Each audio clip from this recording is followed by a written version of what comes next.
It's been well over a day since we saw what we saw at the USATF Outdoor Championships in the men's 800. But man, oh man, oh man. This race, this might as well be one of the greatest American 800-meter races ever, if not the greatest. Because not only do you have Donovan Brazier completing his comeback story, I've spoken at length about that, couldn't be happier for him, setting a new lifetime best of 142.16. That's the big headliner, or is it? You've got a high schooler going 142.27 by the name of Cooper Lutkenhaus. And not just any high schooler, a rising junior, a.k.a. a kid who just finished his sophomore year at age 16. Let's consider where this brings Cooper. He now sits as tied for number 18 on the world all-time list over the 800-meter distance. He won't even be 18 this time next year.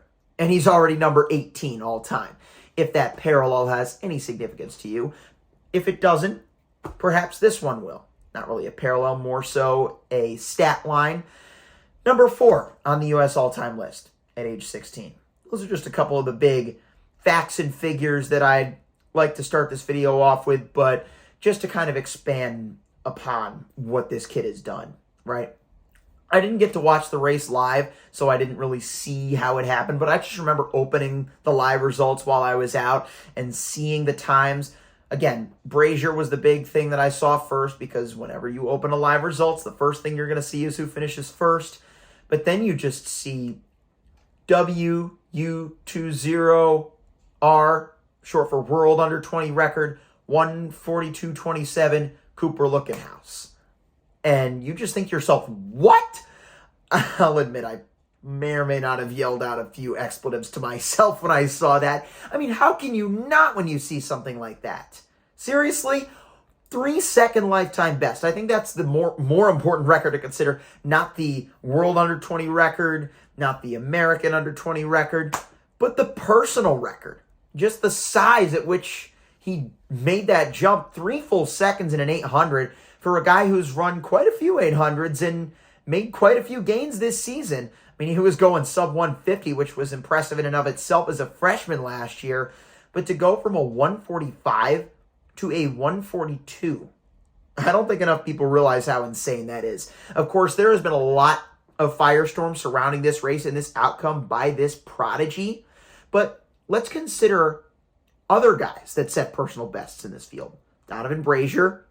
The gap between his personal bests of 0.18 seconds spanned 6 years of a comeback from the top of his game to the bottom of his game, rock bottom with his injuries and everything, going through all that rehab just to get back up there. That's an incredible story. That's the meaning of a personal best. And that's the same theme that we see with other 800-meter veterans. Brandon Miller, he set a personal best of 143.14. for 5th in that race.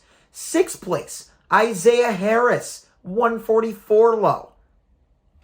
And no chance of making the team because this high school kid gets shot out of a cannon on the last turn into the home straightaway and passes, 3-4 people? I mean, it does not get any more insane than that. No matter how much I hyperbolize throughout the rest of this video, that is one of the most ridiculous improvements. That is Beeman-esque if it were to apply to the men's 800. Point blank.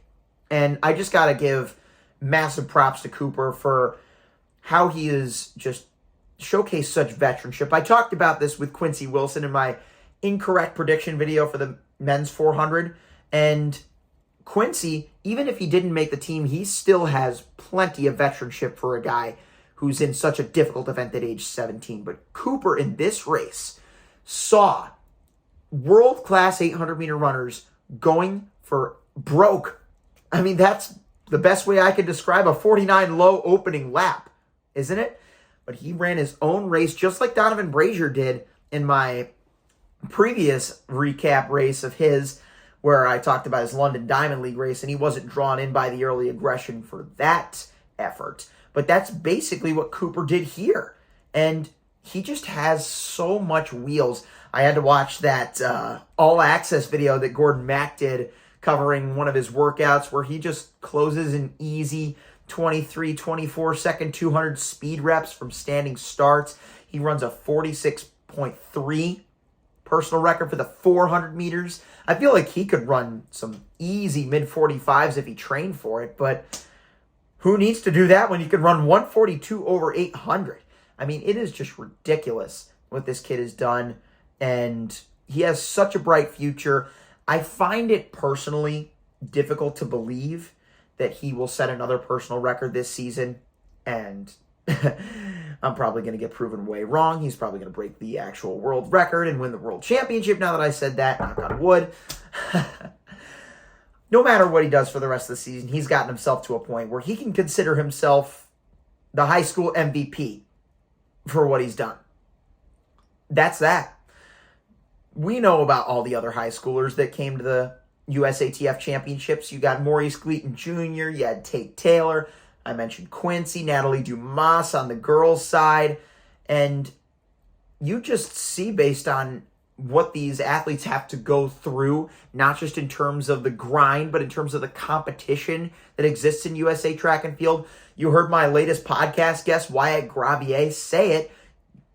We have the best track athletes in the world, and high schoolers are finding ways to make national teams against veterans like Josh Hoey that have broken American indoor records and won world indoor championships, and other guys setting personal records in the same field. I feel like I'm exhausting myself just talking about this subject, so I'm going to leave it here before I continue my hyperbolic trends here, and before Cooper Lutkenhaus sets another personal record. I wouldn't be surprised if he's outdone another workout, outdone himself yet again, because that is just what this kid does. Let me know what you think of this phenom, this latest phenom in our sport. Where's he going to go from here? Where would you like to see him go from here? What are your predictions? Man, I'm excited, guys. We've got 1 month until championship season. Tokyo's going to be a blast. Hope you guys are ready for it, and stay tuned for more content. Peace.